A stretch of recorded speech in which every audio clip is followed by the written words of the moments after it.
Kesempatan ini tolong Anda jelaskan kepada kita netizen semua, sebenarnya betul nggak sih bahwa vaksin COVID-19 ini terkesan dipaksakan? Silakan, Prof.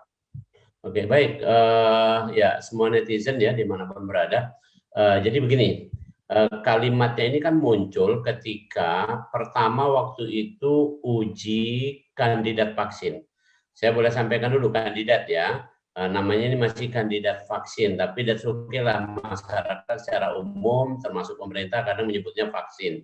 Iya. Itu di seluruh dunia ada sekitar 220 kandidat vaksin, 220 kandidat vaksin dari berbagai negara, termasuk yang dari Indonesia juga dicatat di situ. Dari 220 itu semuanya harus melalui uji yang namanya uji preklinik, artinya uji bukan pada manusia, kemudian uji klinik, uji pada manusia tahap 3. Klinik 1 adalah untuk menguji aspek keamanan. Aman nggak ini? Kalau nanti jadi vaksin aman nggak? Klinik 2 adalah untuk menguji efikasi atau kemanjuran. Manjur nggak? Nah, klinik 3 ini yang paling krusial, yaitu untuk menguji apakah di tataran masyarakat bisa membentuk antibodi atau tidak ini. Kalau nggak bisa membentuk antibodi, berarti dia tidak akan jadi vaksin, kan kira gitu. Nah, sampai hari ini dari 200-an lebih tadi, hanya 8 atau 9 yang masuk uji fase 3. Fase 3 atau Jadi tahap 3 dua yang tadi. lain rontok, boleh dibilang gitu ya, Prof? Yang lain artinya kalau belum masuk fase 3 berarti masih banyak syarat-syarat yang belum bisa dipenuhi. Nah, kemudian uji vaksin ini kan bukan menguji, mohon maaf ya, bukan bikin-bikin apa gitu ya. Ini besar dampaknya. Salah satu dampak yang paling ditakutkan adalah apa yang disebut sebagai antibody dependent enhancement. Jadi antibody dependent enhancement itu artinya ADE.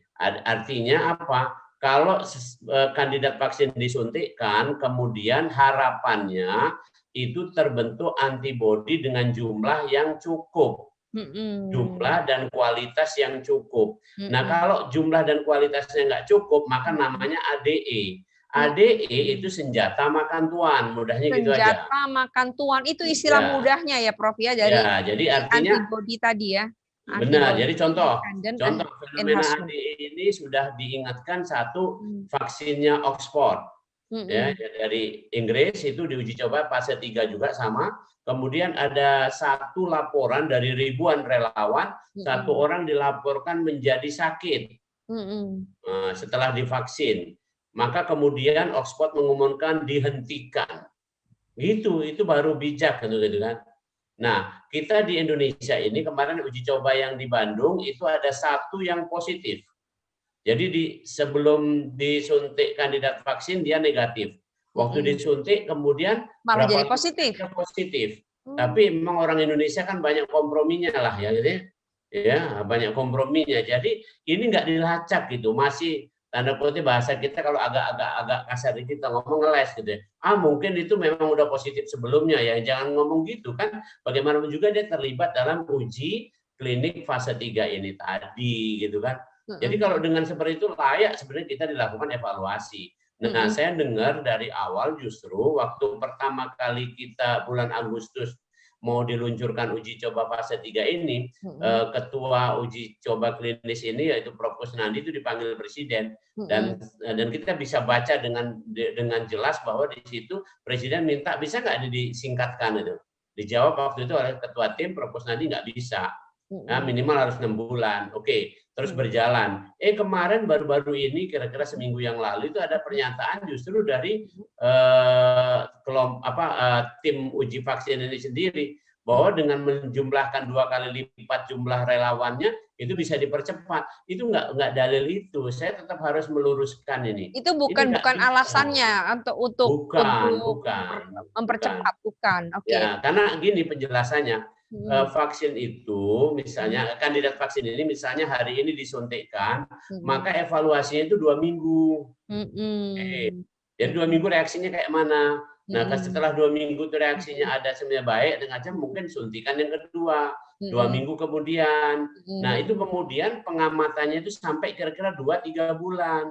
Nah, Mm-mm. ini baru kelompok 1 kan. Nah, kalau nanti dibuat 3 kelompok, 3 grup, berarti kalau 2 bulan kali 3 kan 6 bulan. Kan Mm-mm. kira-kira gitu loh. Mm-mm. Nggak bisa mau soal jumlah nggak jadi masalah. Misalnya yang kelompok 1, kelompok pertama, tahap pertama ini misalnya 1.000 orang, terus mau dilipatkan jadi 5.000 orang, ya tetap aja masuk kelompok 1 yang harus 2 bulan evaluasinya kan gitu. Jadi kalau 3 kali kelompok ya 6 bulan 6 itu bulan mesti. nggak bisa cepet juga. Ya, Oke. makanya memang waktu itu disampaikan kira-kira evaluasinya itu kira-kira paling cepat tuh Maret atau April tahun depan, Hmm. sehingga kita akan bisa dapat, kalaupun ini berhasil, berarti dapat vaksin paling cepat di pertengahan 2021 Hmm. gitu. Tapi ini bukan kita saja ya, ini baru-baru ini, hari ini kemarin WHO ngomong sendiri, Mm-mm. kayaknya akhir Desember ini keluar deh udah vaksinnya. Mm-mm. Pusing kita dibikin oleh pernyataan-pernyataan begini gitu. Nah, itu WHO yang mau sendiri saya udah tanya. ngomong, iya. Mm-mm. Mm-mm. Kata WHO tuh udah bilang waktu itu nggak akan ada vaksin sampai 2021 akhir. Loh, Mm-mm. tiba-tiba sekarang 2020 udah dinyatakan akan keluar, tunggu aja. Mm-mm. Waduh, waduh, waduh. Kayaknya ini kayak mohon maaf ya, jadi kepentingan lain-lain kita jadi curiga gitu kan, itu mau nggak mau bacanya gitu. Itu Mbak Mau. Weni.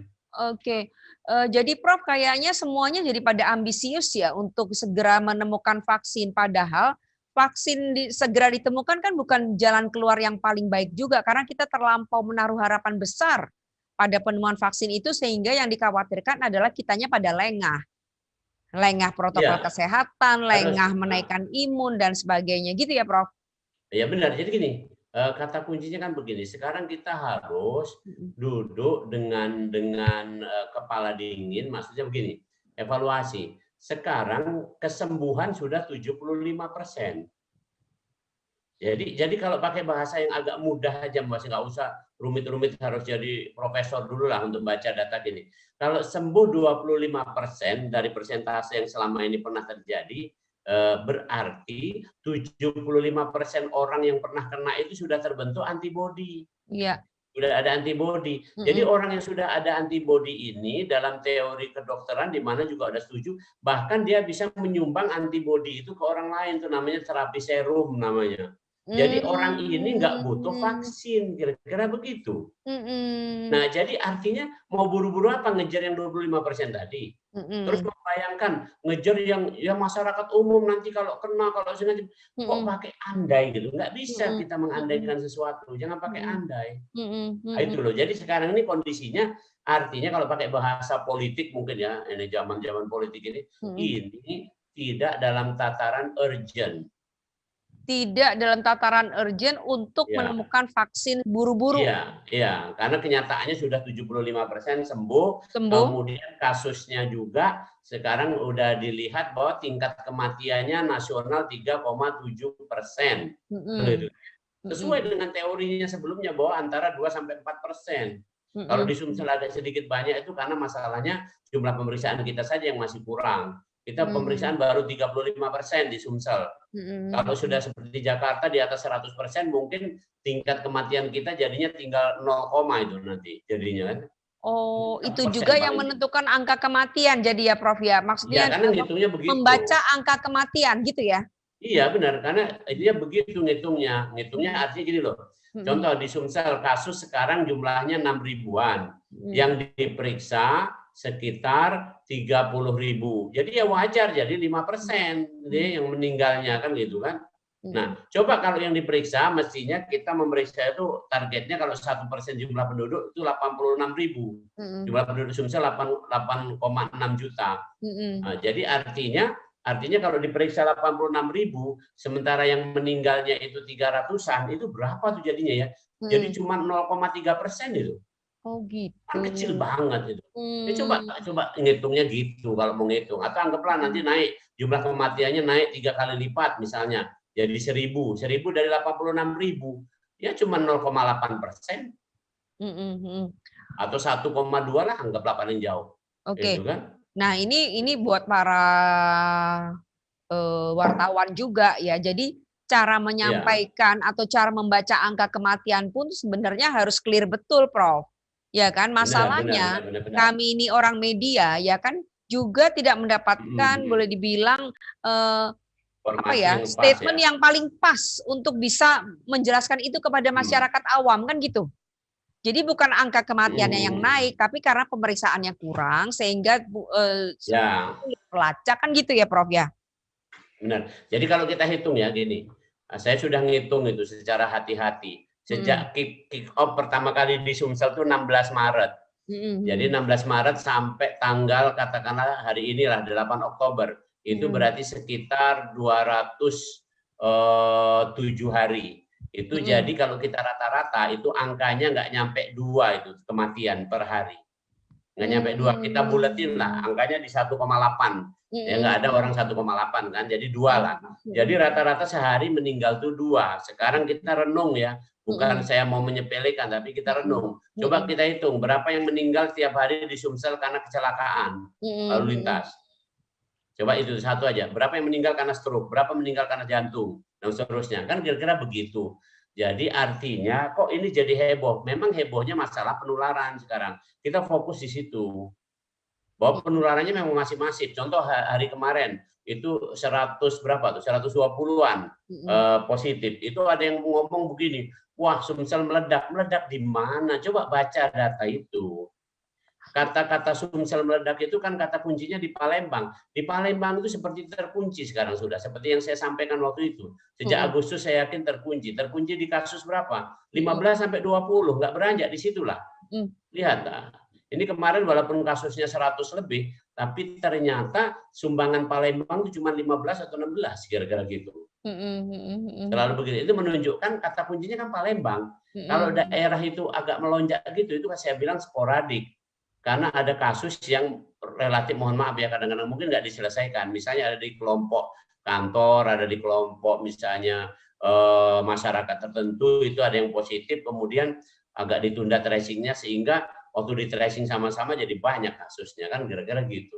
Nah, Oke, jadi itu. jadi kesimpang siuran tentang semua informasi pada tema besar COVID ini, Prof, bukan hanya juga soal vaksin, ya kan, tetapi juga bagaimana kita membaca hasil rapid test, Benar. membaca hasil swab, taruhlah, ya kan. Tapi membaca hasil rapid test pun banyak orang belum paham, apalagi dengan adanya stigma-stigma, ya kan, baik Ya. di perkantoran maupun di masyarakat dan sebagainya. Karena itu suatu hal yang apa namanya, yang yang menyedihkan boleh dibilang seperti itu. Iya kalau orang itu bisa keluar dan mengambil hikmah dari semua ini, tapi kalau udah yang keburu, ya mohon maaf segera menghadap ilahi itu kan kasihan pada keluarganya kan, Prof. Iya, Seperti benar-benar. itu. Jadi Sementara jadi bentar, jadi intinya gini, kata kunci kalau di kedokteran itu artinya apa namanya? Bahasa kedokteran primum non nocere. Artinya the first do not harm. the first do Jadi not harm. ya Sama dengan media dong, Prof. Do ya, not harm. yang kita utamakan itu adalah klien atau pasien ini harus dalam keadaan safety. Artinya gini, kalau dia datang sakit, maka sakitnya jangan tambah parah, ya, atau mati, kira-kira begitu. Itu usaha medisnya gitu. Kalau dia datang apa namanya sudah mau meninggal misalnya gitu, maka kalau bisa kita pertahankan dengan berbagai cara, mudah-mudahan bisa kemudian kembali pulih. Kira-kira begitu. Jadi jangan membuat justru yang tadinya gejalanya ringan jadi berat dan seterusnya. Kenapa? Karena kita salah dalam terminologi. Kemarin yang rame-rame itu tuduhan misalnya rumah sakit mengkomersialisasi. Saya menyayangkan bahwa ternyata di tingkat pemerintah sendiri itu nggak kompak gitu loh. Ini kan kalau mau tanya definisi itu rumah sakit ya tanya sama bosnya rumah sakit. Bosnya rumah sakit namanya Dirjen Pelayanan Medik. Direktur Jenderal Pelayanan Medik itu adalah salah satu dirjen yang ada di Kementerian Kesehatan. Bosnya lagi namanya Menteri Kesehatan. Jadi mestinya kemarin itu kalau ngomong-ngomong masalah rumah sakit atau siapa, nggak usah nanya rumah sakit, tanya aja dirjennya. Kalau kurang jelas nanya dia, tanya menterinya. Kalau ini yang nanya pejabat ya sama-sama ngumpul aja mereka. Nggak usah heboh kemana-mana. Kita repot sekarang ngurusi pasien kok ditambah omongan ini lagi kan itu. Sama vaksin ini kita lagi repot-repot ini. Sekarang pertanyaan saya Mbak Weni misalnya nanti ini.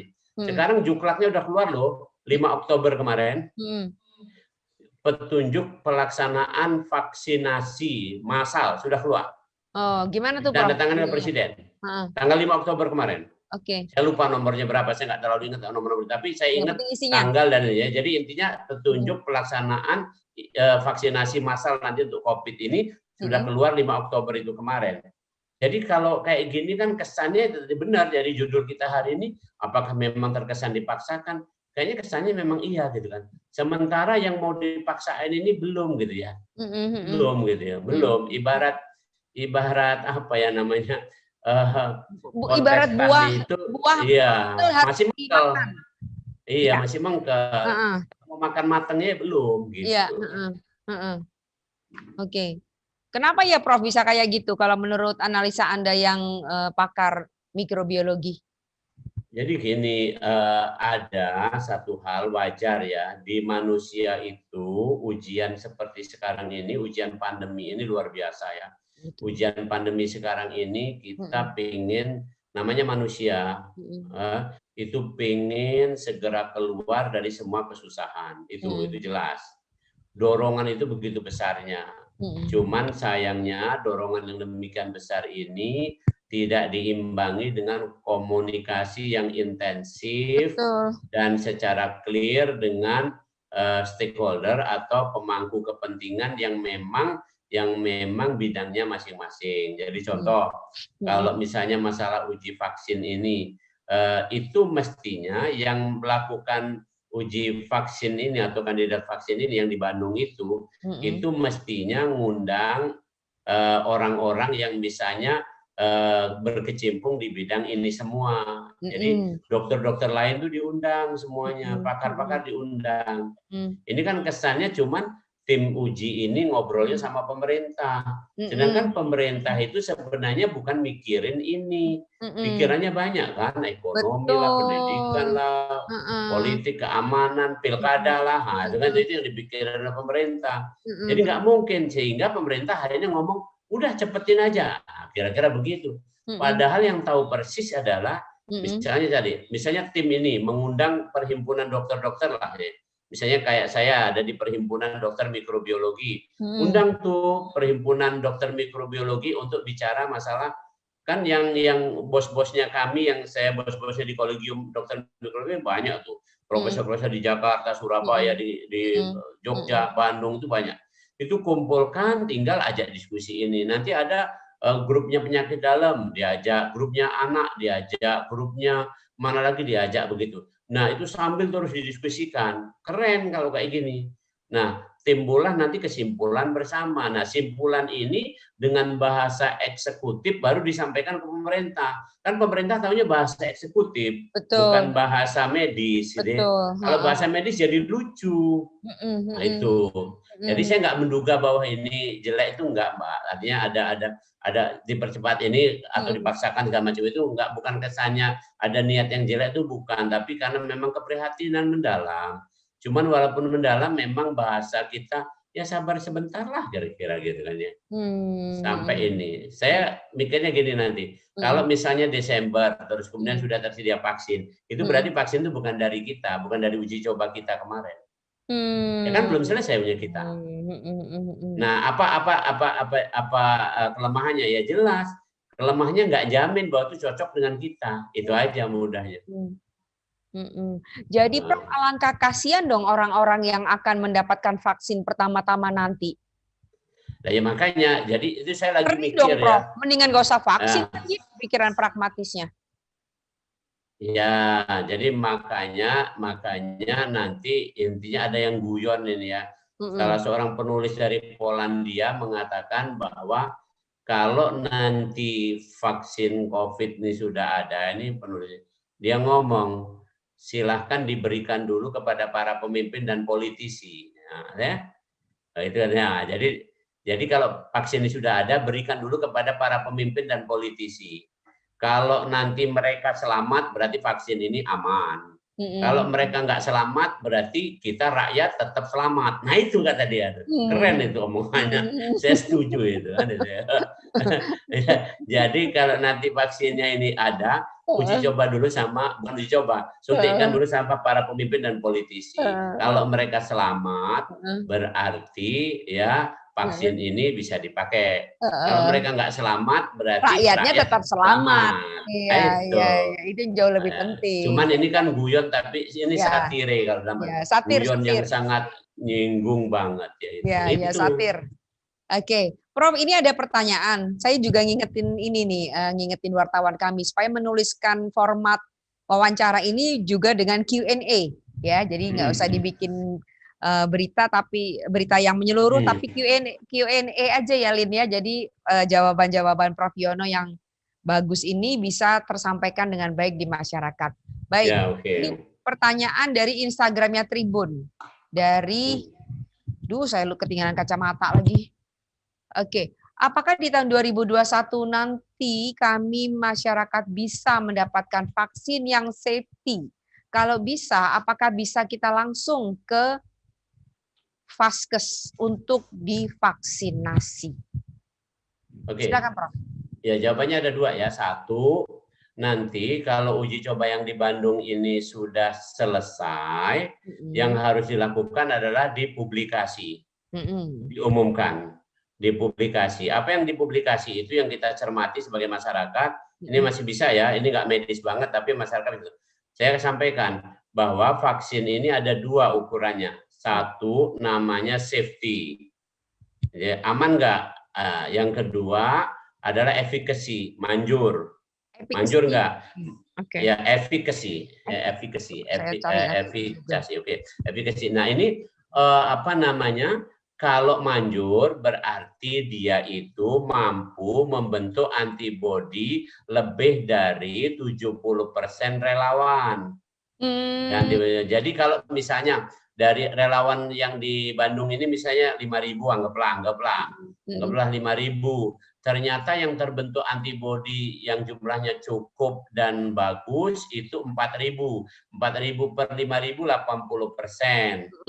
Gitu kan. Itu mudahnya aja. Berarti kandidat vaksin ini lolos sebagai vaksin. Nah, tapi kalau misalnya dari 5.000 yang terbentuk antibodi yang bagus cuma 1.000, berarti 1.000 per 5.000, 20%. Berarti nggak lolos uji vaksin. Ini harus dipublikasi, diumumkan dengan jujur begini, karena ini kan untuk manusia, bukan uji coba nekat, kan gitu kan.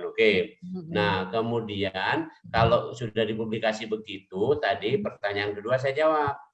Bisa nggak dapat? Bisa, karena tadi itu Presiden sudah menandatangani peraturan, bagus kok, udah pemerintah tuh cara ininya. Nanti distribusinya ada di puskesmas. Jadi samalah dengan program imunisasi nasional lah, kira-kira gitu nantinya begitu.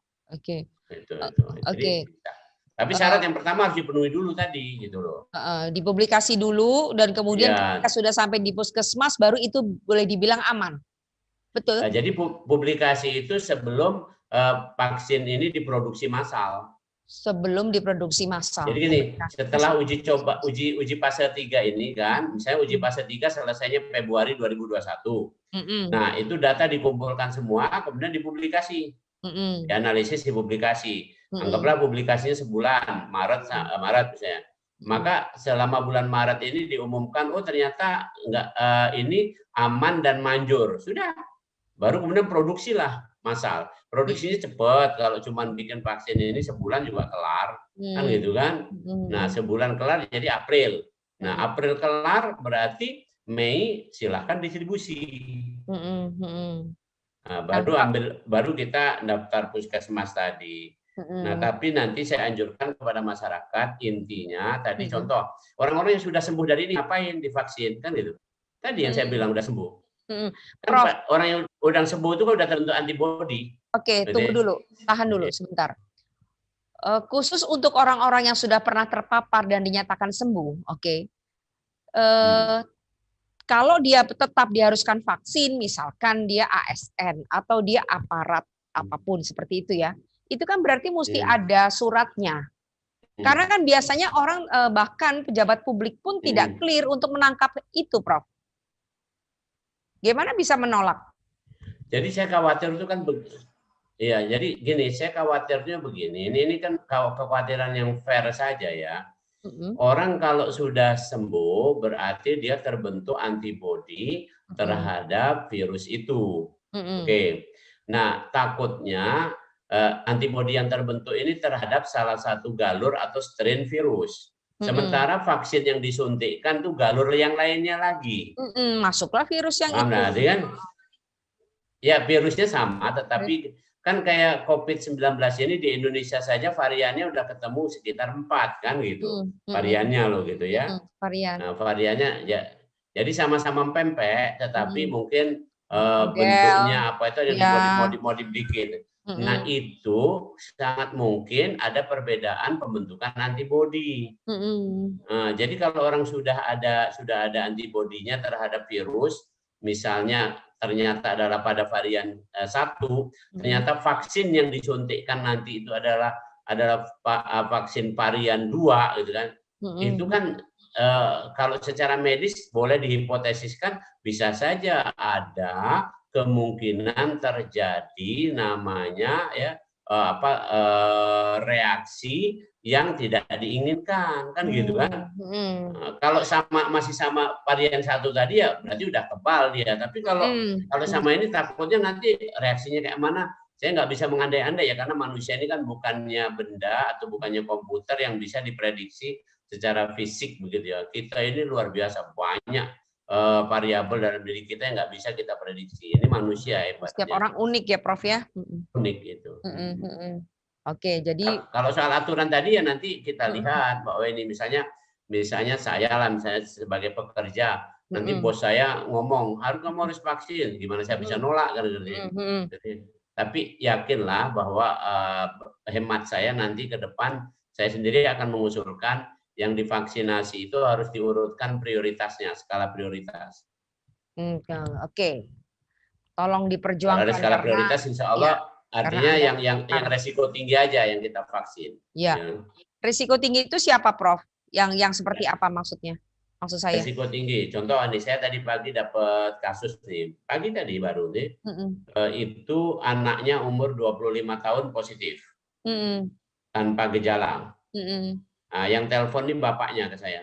Bapaknya ini berarti ya bapaknya anggaplah kalau semudah-mudah bapak itu waktu itu dia punya anak ini 25 tahun, berarti bapaknya udah 50 tahun kan? Ya. Anggaplah. Nah, bapaknya ini nelpon, Prof, apa yang harus kami lakukan? Karena saya sendiri menderita infeksi herpes virus. Nah, itu resiko tinggi. Umur 50, menderita penyakit infeksi herpes virus, itu imunitasnya tentu turun. Lagi turun. Ya, dan secara statistik itu dikatakan bahwa orang usia 50 itu kemungkinan kematian yang berhubungan dengan COVID positif adalah 8%. Dibanding anak muda tadi, anaknya 25 tahun tadi, itu cuman sekitar 2%, jauh banget kan gitu kan.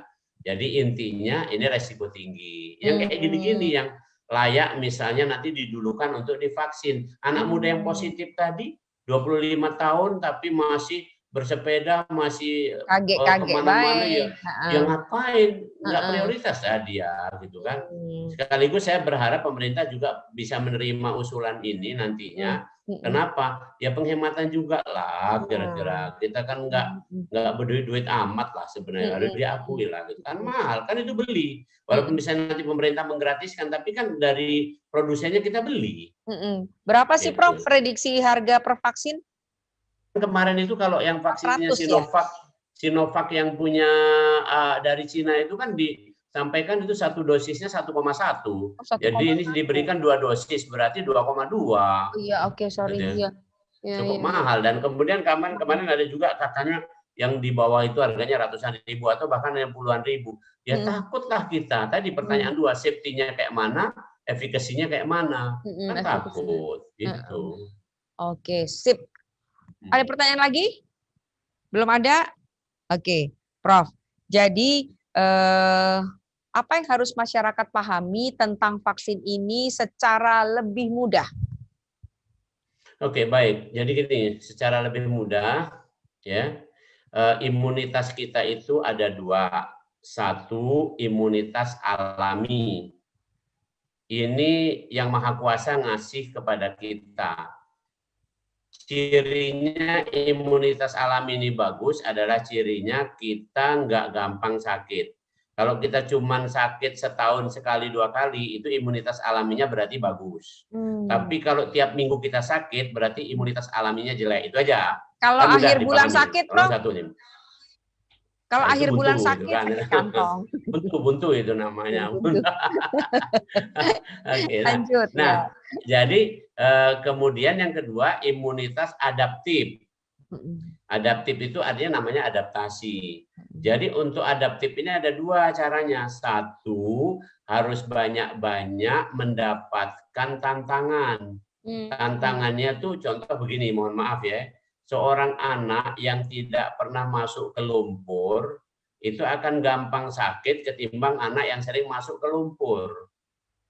Nah, itu mudah. Kenapa? Di lumpur itu ada bakteri, di lumpur itu kuman lah ya, ada di lumpur itu ada mineral-mineral, di lumpur itu mungkin ada macam-macam bau segala macam. Yang itu kalau anak-anak itu sering begitu, kalau di TV itu bisa main kotor itu bagus segala macam kayak gitu, itu anak-anak itu akan adaptif, adaptifnya tinggi. Sebaliknya anak yang kayak dibungkus-bungkus lah ibaratnya itu kan, lihat raja jijik ini, maka yang seperti ini sangat rawan. Suatu saat dia terkena sesuatu, misalnya penyakit yang berhubungan dengan lumpur tadi, yang nggak pernah nyentuh lumpur ini, akan dengan mudah dia takluk, akan mudah dia sakit. Ini adaptif.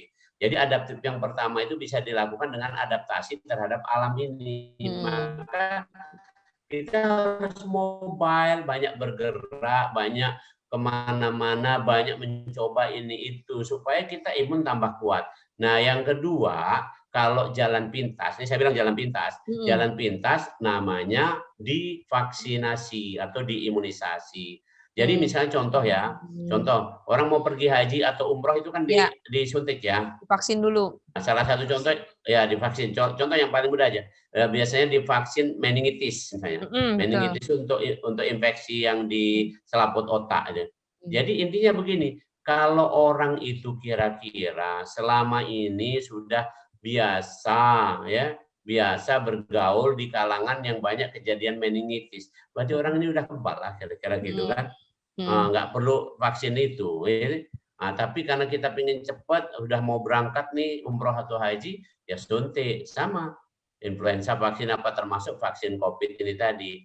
Jadi kalau kita bisa mengandalkan yang dua tadi awal, satu yang alami kedua adaptif yang tanpa vaksin tadi, cukup. Itu yang perlu dicatat oleh masyarakat. Jadi kalau dua itu kan 3 komponen berarti alami, adaptif karena kita terpapar macam-macam. Yang ketiga adalah adaptif karena vaksin. Jadi kalau kita dapat 2 kan udah 2/3. 2/3 itu cukup sudah. Nah itu aja masyarakat. Jadi tenang aja sudah di situ lah gara-gara fokus sekarang. Saya kok sekarang ini prihatin ya apalagi dengan undang-undang apa tuh Omnibus Law atau apa segala macam.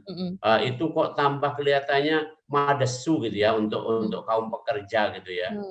Ya sedih lah gitu.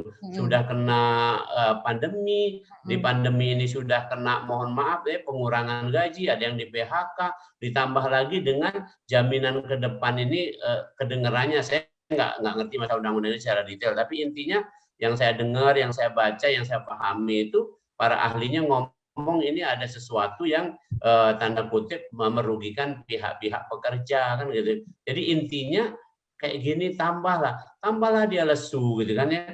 Nah ini imunitas tambah berbahaya ini. Sama dengan itu Mbak Bay di pilkada. Itu ada yang ngadu sama saya itu yang apa namanya komisioner KPU, yang Bawaslu segala macam itu banyak tumbang mereka misalnya karena kecapean. Ya kan saya bilang kata kunci imunitas itu kan harus cukup tidur, artinya cukup istirahat. Ini nggak cukup mereka, ya tumbang mereka itu. Cobalah dipikir kayak gini kan gitu kan.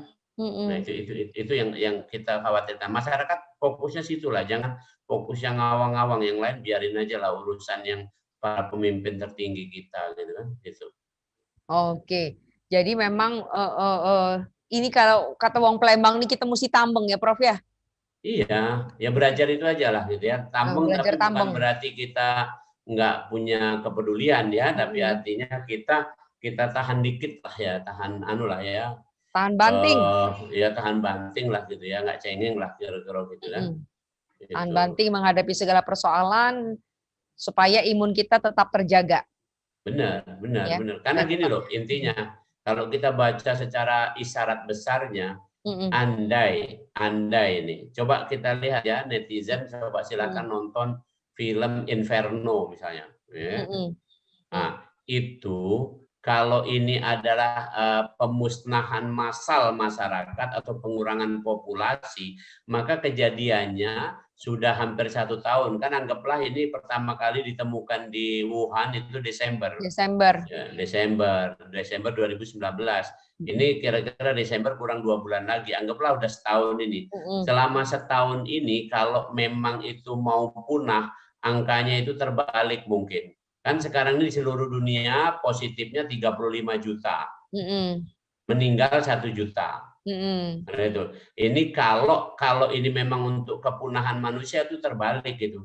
Dari 35 juta itu yang mati 34, yang hidup 1 juta, kira-kira begitu. Nah, jadi kalau Mm-mm. kalau sekarang kayak gini kondisinya ya enggak, malah ini dimanfaatkan oleh Donald Trump. Mm. Itu Donald Trump tuh memanfaatkan, pinter dia itu. Jadi dia siarkan seluruh dunia, "Woi, aku positif loh, aku positif."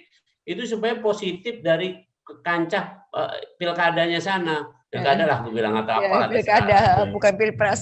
Iya, itu wah pinter Donald Trump itu sama lah. Di Indonesia mah itu juga lah. Menang 2 kali nih Trump. Nah, jadi ini perbincangannya dari vaksin sampai Donald Trump. Iya, enggak, ini saya karena berhubungan karena Donald Trump terus diberitakan khususnya tentang ini kan, orang ada ngomong begini, nah, lihat tuh presiden Amerika aja yang begini kena macam. Ya bukan itu, kalau kena memang mudah, tapi perhatikan banget apakah dia kemudian jatuh sakit dan kemudian parah, kan enggak. Enggak. Jadi itulah yang terjadi semua orang ini. Mm-mm. Jadi lazim, tadi yang orang tua tadi nanya ke saya, jadi saya sarankan gini, yang pertama tenang, yang kedua ini hal biasa, apalagi Ananda yang kena itu tanpa gejala. Sudah, sekarang kalian semua adalah isolasi selama 10 hari. Jangan dulu jumpa sama Ananda secara langsung kumpul-kumpul aja. 10 hari tahanlah dikit. Nah, mereka bilang, iya Prof, kami taat. Ya sudah, selesailah. Udah itu kan. Jangan lupa saya bilang, makan minumnya tetap. Ini aktivitas tetap. Ini jangan nanti berdiam, murung, nggak makan. Ya sudah. Nah, udah tambah. Iya, bukan karena COVID-nya tuh, karena nggak makan dan murung tadi. Betul. Gitu, ya. Iya. Jadi kita terima kasihlah yang bisa mengakses langsung Profesor Yuwono melalui platform ini ya Prof ya.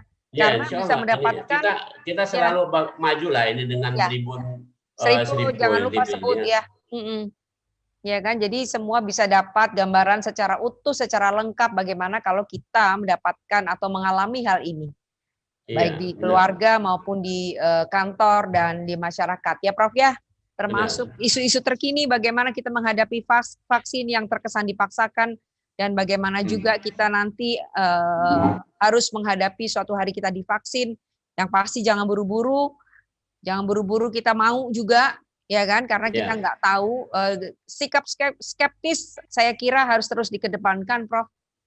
Ya, supaya kita juga pakai aja. Pakai bahasa orang Indonesia ini suka guyon dan saya senang tersenyum itu. Jadi gini aja ngomong, misalnya nanti tanya, kenapa nggak mau divaksin? Saya mengurangi anggaran negara supaya nggak banyak keluar. Gitu aja, ngomong gitu aja.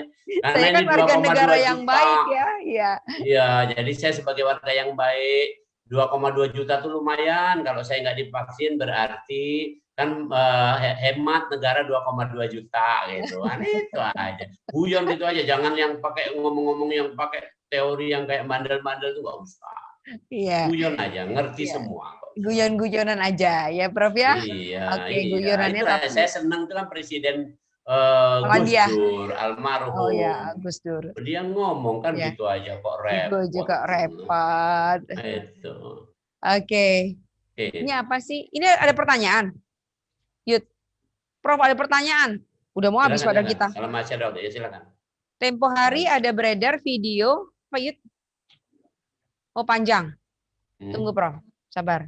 Oh iya, netizen, 2 hari lagi profesor kita ini ulang tahun. Hari ini Sripo ulang tahun, Belum, tanggal 12 kami. Ya. Oh, 12. Profesor duluan. Ulang tahun, kita akan makan-makan di rumah masing-masing. Oke, di WA aja Mbak, kata Yudi. Oke. Tempo hari ada beredar video tentang aktivitas masyarakat di Swedia yang tanpa masker dan tanpa menjaga jarak. Katanya di sana sangat sedikit warga yang terkena COVID-19. Pertanyaannya, katanya di sana sangat sedikit warga yang terpapar COVID-19 karena imunitas mereka kuat. Kesadaran masyarakat di sana sangat tinggi. Ketika mereka merasa kurang sehat, langsung isolasi. Pertanyaannya, apakah betul dengan imunitas yang baik akan terhindar dari virus corona?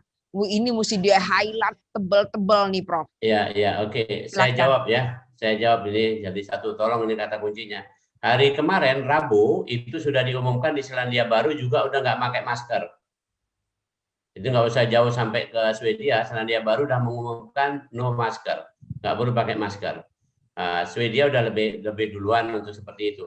Kata kuncinya di Swedia itu Menteri Kesehatannya sudah meneliti bahwa yang paling efektif itu ada 3. Efektif itu ada 3. Satu adalah yang efektif itu imunitas. Udah diteliti oleh mereka. Kedua adalah isolasi.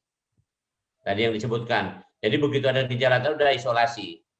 Dan saya sebenarnya dari awal kita sudah mendengungkan dalam pertemuan TV Tribun Sripo ini dari awal yang saya bilang itu yang sakit berdiam di rumah, yang sehat boleh ngumpul, itu kira-kira itu filosofi ini yang tadi yang positif segera isolasi atau kalaupun yang ada gejala isolasi selesai. Nah yang ketiga memakai masker pada tempat 3 hal seperti WHO sampaikan. 1 tempat krodit. 2 adalah tempat yang sempit, 3 tempat yang aliran udaranya jelek. Sayang sekali di Swedia 3-tiganya tidak katik, penduduknya dikit, tempatnya nyaman. Nah itu ceritanya. Nah jadi yang makanya masker tidak jadi ini menterinya ngomong sendiri. We are not concerned in masker. Jadi kami nggak perhatian masker ini nggak masuk hitungan. Maka hitungannya 2. Maka saya jawab tadi benar. Orang imun tuh saya lagi kasih, kalau masih ingat dulu saya bilang ini tangan saya jadikan ilustrasi lagi.